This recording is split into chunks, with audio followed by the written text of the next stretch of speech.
Ayan guys, ituturo ko sa inyo anong pinakamabisang paraan paano tayo mag-blade ng pinwheelers or tractor head. Madali lang, hindi na kailangan magbomba pa ng clutch. Sige daw, bomba pa lang Sid. Ayan, kita nyo na di magtulak yung push rod nya.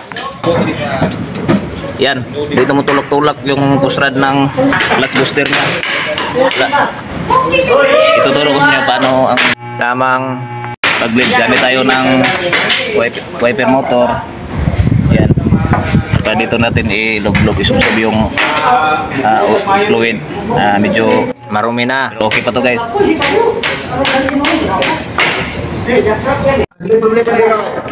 I-open natin ang bleeder ng booster.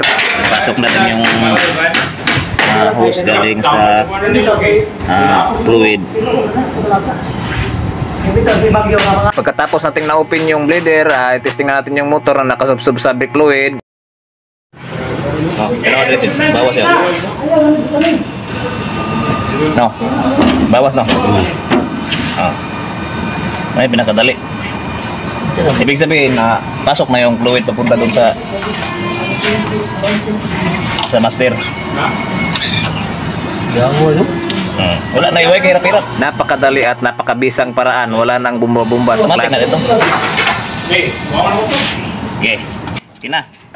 Pagkatapos ng nasirado yung bleeder, testing na tayo kung okay na ba. Okay. Okay. Okay. Okay na yung...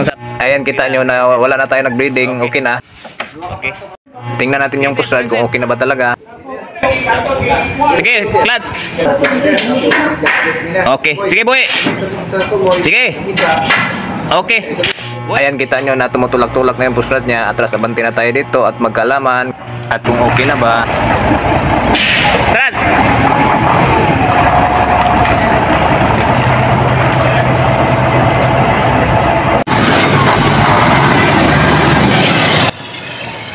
Ayan, kita nyo na malakas na tumuyok yung gulong. Okay na.